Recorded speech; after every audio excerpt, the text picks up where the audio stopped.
Inazuma 11 is anime's forgotten sports shonen before the modern wave of Blue Lock, Haikyuu, and Kuroko no Basket. For me, it was the first sports anime I ever watched. And no genre showed what belief looks like under pressure, like sports does. They don't just inspire, they show us what it looks like when someone refuses to negotiate with reality.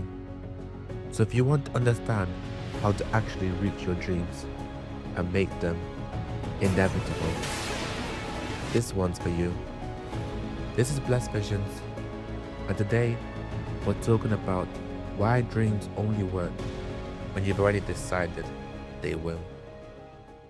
The world of Inazuma 11 has been expanding, but it all started with one goalkeeper, Mark Evans. From the moment he put on the gloves, he had one dream: reach the top of the football world and reconnect with his grandfather. And here's what made him different. He didn't treat it like a possibility. He treated it like a fact. He didn't wait for evidence. He acted like it was already written. That's the mindset of people who soar. You don't wait for your dream to come true. You claim it.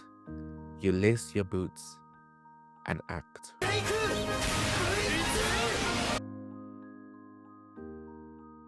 Most people negotiate with themselves.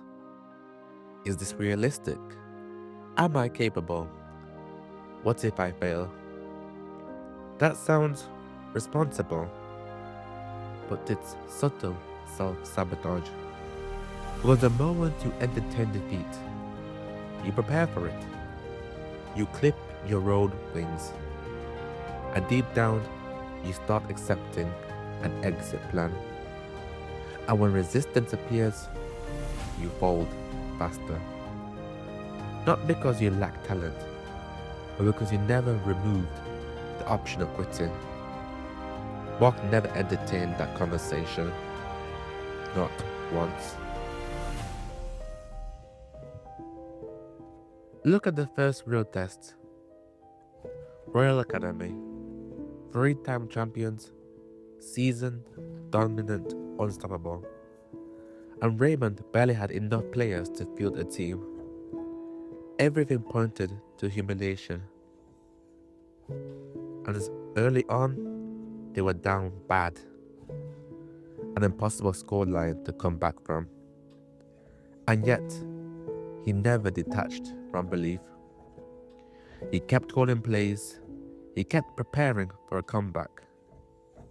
Then it happened. Axel arrived. God had activated. Axel scored.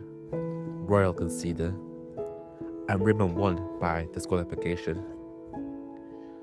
You can call it anime logic if you want. But Mark won long before the scoreboard changed. Because he never accepted the alternative.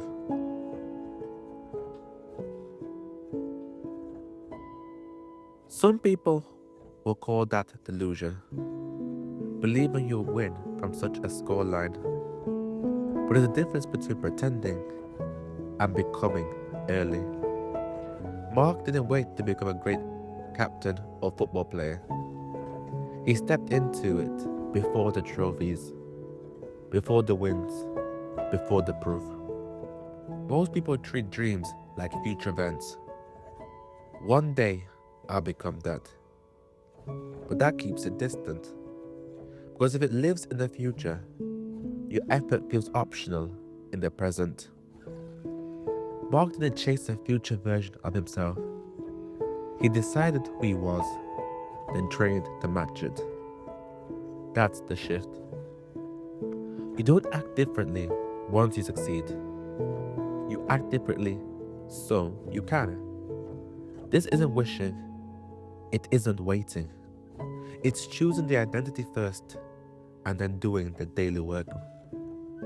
Without obsessing over when it pays off. Mark didn't collapse when his team was losing. He didn't detach because the result wasn't immediate.